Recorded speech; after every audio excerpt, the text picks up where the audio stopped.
Bienvenido, bienvenida a los microvídeos donde analizamos los conceptos clave del aprendizaje y el condicionamiento. En este primer microvídeo vamos a hablar de la definición del aprendizaje y cómo definimos el aprendizaje desde el punto de vista o desde la perspectiva desde el aprendizaje y el condicionamiento. En primer lugar, debemos saber que desde la perspectiva del aprendizaje y el condicionamiento, el aprendizaje toma una concepción evolucionista. Se asume que hay dos formas generales de aprendizaje. Por una parte, hablamos de aprendizaje básico cuando estamos refiriéndonos a aquellas formas de aprendizaje que son compartidas por distintas especies animales, incluido el ser humano. Y hablamos de aprendizaje especializado cuando estamos hablando de formas de aprendizaje que han tenido un desarrollo específico en una especie y que no son compartidas por todas las especies, sino por una o varias especies muy cercanas evolutivamente. El caso más evidente del aprendizaje especializado, aunque hay muchos más, es el aprendizaje del lenguaje en el caso del ser humano. En el ámbito del aprendizaje y el condicionamiento vamos a hablarnos o vamos a centrarnos en aquellas formas de aprendizaje básico, formas de aprendizaje que son compartidas por distintas especies animales, incluido el ser humano. En una primera aproximación a la definición de estas formas de aprendizaje, tradicionalmente se había identificado el aprendizaje con cambios en la conducta. Así, la definición que proponen Hilgard y Bauer en 1996 dice o indica que el aprendizaje es un cambio relativamente permanente en la conducta debido a la experiencia que no puede explicarse por un estado transitorio del organismo, por la maduración o por tendencias de respuesta innatas. En esencia, lo que viene a identificar es el aprendizaje con cambios en la conducta. Así, si hay cambios en la conducta, podemos hablar de aprendizaje, siempre que estos cambios no se llevan ni a la maduración, ni a tendencias de respuesta innatas, ni a estados transitorios del organismo. Pero si no hay cambios en el aprendizaje, si no hay cambios en la conducta, no podemos hablar de aprendizaje de acuerdo con esta definición. Y eso es un error. Es un error que ya se conocía desde el inicio del siglo XX. Aquí tenemos un experimento paradigmático de Tolman y Honsick que publicaron en 1930 y que demuestra que el aprendizaje no es siempre observable. Estos autores trabajaron con un laberinto complejo que tenía muchos pasillos ciegos y solo una entrada y una salida. Colocaban a las ratas hambrientas quiere decir simplemente que tenían la comida regulada, como la tenemos nosotros, y que realizaban el trabajo, entraban en el laberinto antes de la hora programada para comer, pero las ratas en el laboratorio se mantienen siempre en un estado perfecto de salud y con muchas atenciones y cuidados. Bueno, como decía, trabajaban con tres grupos de ratas. La H, que aparece en los tres, indica que las ratas estaban hambrientas, esto es, que tenían la comida controlada. El primer grupo en el que nos vamos a fijar es el tercero en la fila definida, el grupo HR o hambriento reforzado, el que viene en la gráfica etiquetado como con cuadrados negros.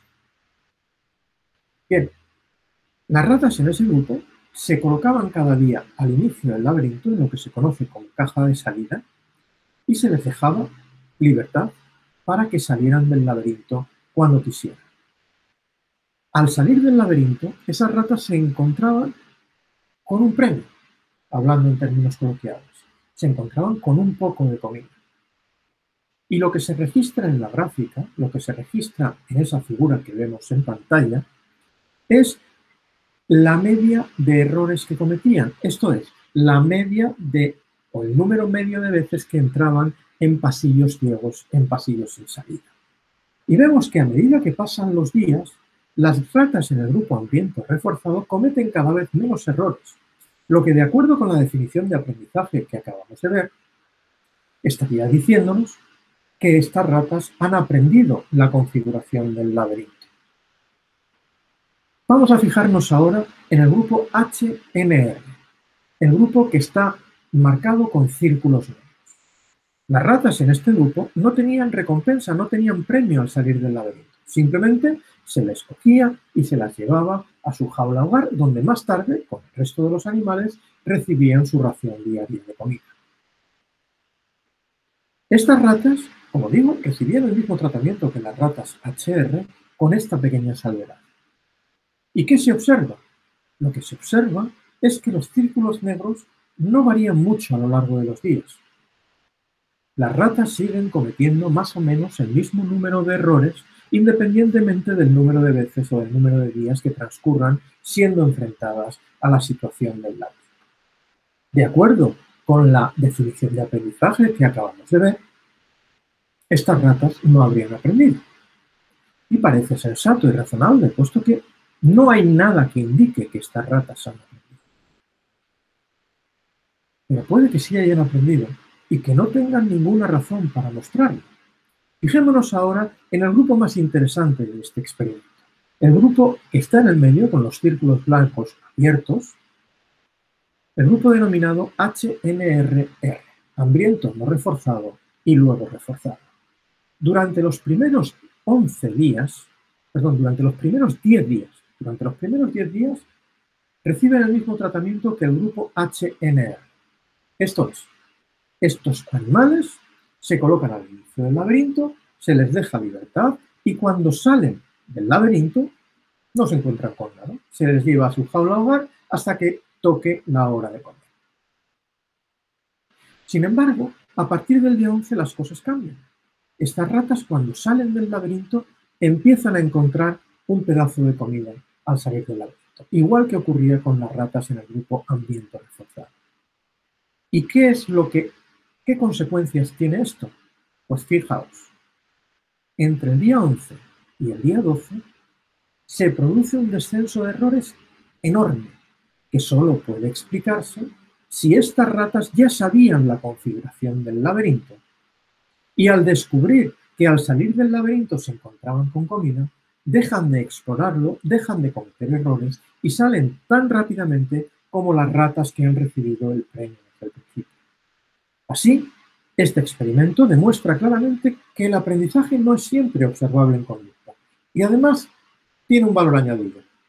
Nos dice que el reforzamiento, el premio, la recompensa puede ser necesaria para que la respuesta se manifieste, pero no es necesaria para que se produzca el aprendizaje. El aprendizaje se produce también sin recompensa.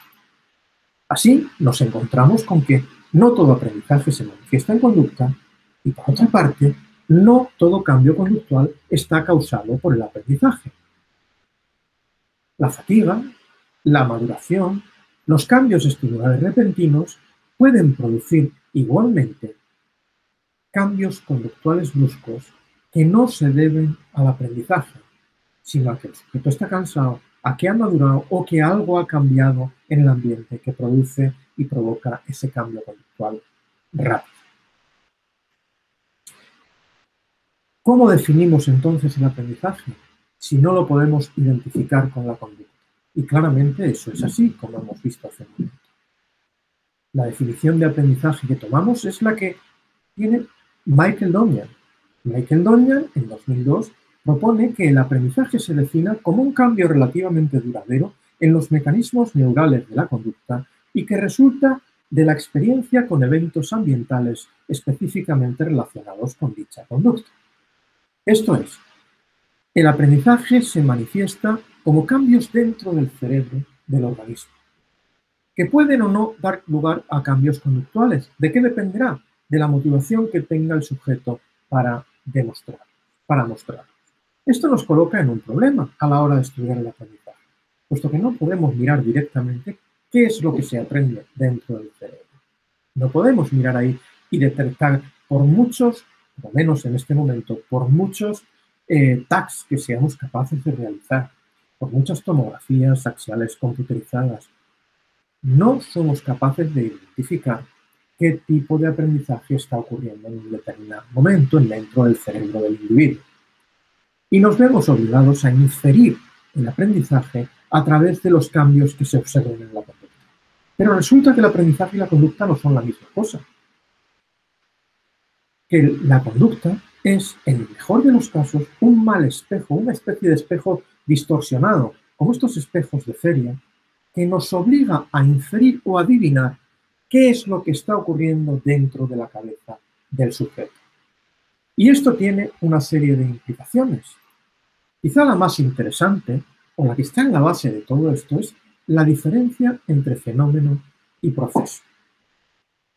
La diferencia entre fenómeno y proceso se explica de manera muy simple, un poco radical, si queréis, fijándoos en este portalápices. Si yo cojo este portalápices, lo estáis viendo aquí, este portalápices ha caído. El fenómeno indiscutible es el hecho de que el portalápices ha caído. Eso, como digo, es un efecto, es un fenómeno y es indiscutible, es perfectamente observable. Es lo que llamaríamos el cambio conductual. ¿Cuál es el proceso entonces? El proceso es la explicación de ese fenómeno. ¿Qué es lo que ha llevado a que ese fenómeno se produzca? A que ese fenómeno tenga lugar. Y ese fenómeno puede haberse producido por multitud de razones. Por ejemplo, puede haber sido mi intención soltar el portalápices para explicaros esta diferencia. Bueno, esa es una hipótesis probable. Pero también podría haberse dado el caso de que se me hubiera caído por un descuido, o de que mis manos estuvieran ya tan débiles a mi edad como para no poder sujetar con firmeza el portalápices y que se hubiera deslizado entre mis manos. ¿Cómo podemos determinar cuál de esos procesos ha dado lugar al fenómeno observado? Ahí es donde está el quid de la cuestión.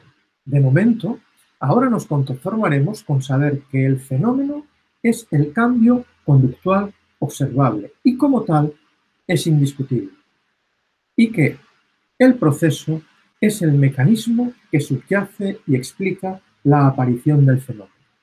El mismo fenómeno puede estar causado por procesos muy diferentes y eso nos obligará a utilizar procedimientos de control específicos a la hora de tratar de explicar los fenómenos de aprendizaje y los procesos subyacentes que los explican y que hacen que estos fenómenos de aprendizaje aparezcan.